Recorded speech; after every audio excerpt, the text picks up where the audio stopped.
Thanks for checking out another clip of the Cashflow Contractor. We'd love to have you as a part of our audience. Click subscribe wherever you get your podcasts. You mentioned the cost management center. It is a prominent part.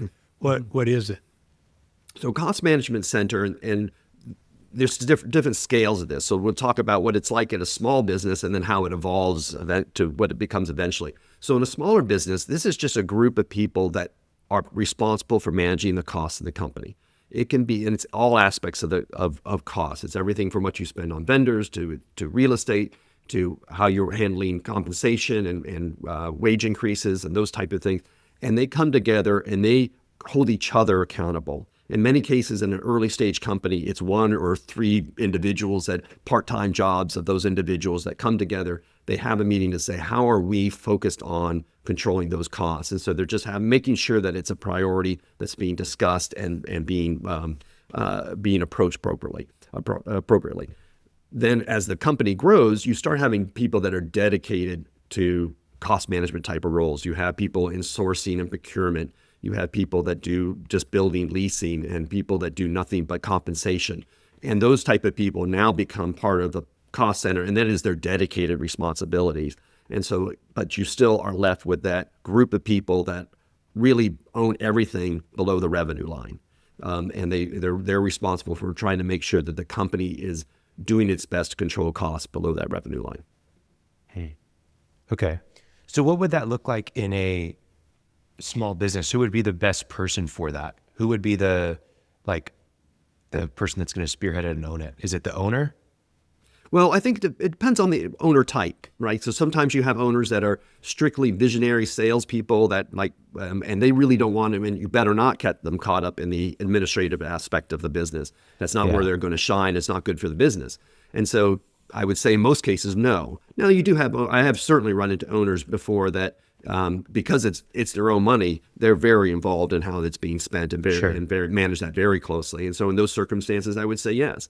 But it's usually people who is in charge of things like the finance would probably be early stage member of the cost management team. Your HR, whoever's handling your payroll and compensation and those type of things would be early stage involved in the cost management center. And those people, because it's not a full-time role yet for those individuals, the accountant's still putting out the monthly reports and still doing all whatever filings they need to do and that type of thing. It's not a dedicated responsibility, but it's part of their role. And you have those meetings because you emphasize that it's an important part of their role. It's not, don't let it be a sideshow. Is this something that you could outsource? Or you can. In fact, that's how I've made my living, in many ways in that aspect of it. And one of the reasons I wrote the book and one of the reasons I'm doing podcasts and everything at this aspect is that I'm trying to advocate for teaching them to fish rather than giving them the company to fish, in the sense that there's so many times when the moment I walk out that door, all the efforts I've done start to unwind and I can go back into that company 3 years later and start it all over again because the lessons never took. They never had a group inside that does this themselves. And this was very obvious because I ran into a couple of times where I'd be part of a team a company was bordering on bankruptcy. And so they hired a team of people to come in there in order to try to see if they could salvage the company before having to go through bankruptcy. And really what they did is they formed a cost management center team. It was an external team of people like myself that essentially represented a cost management team. And I'm trying to advocate for companies to essentially manage that themselves, to have that themselves. Yeah. This makes me think if it drops off over time, what is an incentive? How do you incentivize the cost management team? And what perpetuates that? I mean, if it drops off, the incentive must have gone away or the person, whatever. How do you deal with incentivizing people to do things, without running roughshod over the rest of the organization? Yeah.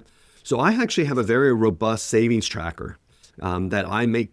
Cost Management Center has. It's almost like a sales revenue, but reciprocal of that, where you calculate for every transaction you do or every function what your expected savings is. What would be par? You have to always have what is the measurement, and is it in compensation? Maybe it's last year plus CPI, or some measurement that shows this is what pay raises should normally go up. And how do you do against that at the end? For a vendor, it can be what we paid for it before, and it can be CPI adjusted. Sometimes those get complicated because you're not buying the same thing every year. And so it gets a little bit more challenging, a little more difficult. But I think I have a very good track record of managing the cost savings tracker, and I get someone within the company to audit it. So I have like internal audit goes through and they review my savings tracker every quarter, and they usually take the high dollar savings and they get a high percentage coverage and they validate my savings so that they are real to management. Wow. And do you then give a percentage of that to the people as a bonuses? As a bonus? Yeah, but bonuses, usually it's so big that you don't dare give. Like if you gave 10%, that would be the highest paid people in the company. It's because it's particularly at the beginning because it's such a target rich environment. So easy, yeah. You're right. Yeah. But I advocate for bonuses that are tied to that cost savings result. Which is interesting, just in passing, but they get it for the improvement. Yes. Which means that there's no end to improvement. Yeah. And you keep They can't hit a wall and say, you can't get any better. Got to go find another job. And it's funny. I almost warn companies that it's like an athlete though. Eventually you're going to get the fat off the athlete and they're lean and you're not going to have as much savings per year. Sure. And as a result of that, really what you're paying your cost management team to do is keep the athlete efficient. But it's interesting that we produce results every year. I rarely come to a situation where I have to go use that as an explanation because it's amazing how opportunities keep coming up, and those opportunities have not ended. Yeah, like most things, what we're really dealing with is behavior change, and I'm thinking about our audience, and they are the cost control center. They're the owner. They're the ones that have got themselves in this mess, or it's not even necessarily always a mess. It's just that there's a lot of improvement to be done, and it revolves around behavior change in one way or another, in my opinion. And so essentially what you're doing is you're also putting in some rules in place for how to spend cash. Right. What are some of those rules? What are some of the things that our listeners can start to implement? Little things, basically kind of creating red tape for themselves because they have free reign over the finances as the owner in their small business. What are some of those little things that they can start to do? Like, hey, before buying that software, do this, this, this. And then if you can say yes, yes, yes, then you can buy.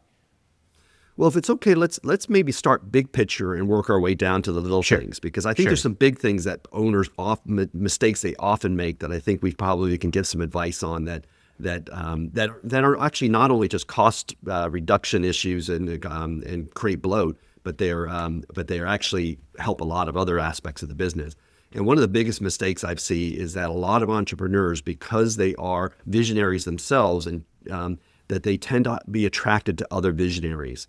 And as they grow, they hire visionaries, and you end up with not a lot of doers, not a lot of people that actually get the work done that needs to get done.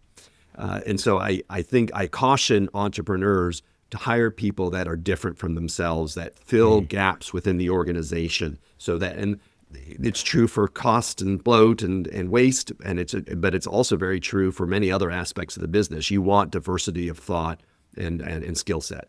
Yeah. Okay. So hiring people that are doers, that are going to get things done, that aren't visionaries and just going to fill a management role, that then you need to hire someone to actually do the work. Yes.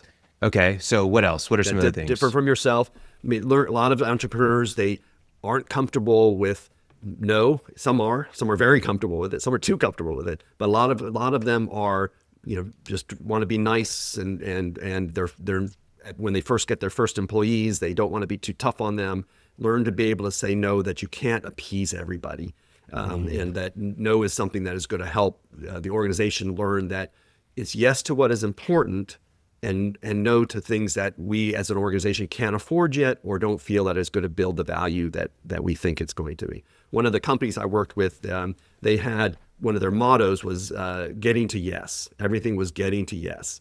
And it was like to try to say that you should always try to move forward with everything. But the truth is some ideas and some strategies aren't necessarily worth moving forward. And part of being a manager is going through there and realizing which are going to positively help the company and which are going to distract the company or just not have a good return on investment. Thanks for checking out a clip from the Cashflow Contractor. We have full episodes where we go deep on topics that help you grow a construction business that runs without you so you can have less stress, more time, more money. Now, we've got other videos, other clips, but if you want to check out the full episode for this clip, you can click wherever our editor put it. It might be here, it might be there, it might be over my face, I don't know. But thank you for checking us out. We'd love to have you as a part of our audience. So subscribe or check out a full episode wherever you get podcasts.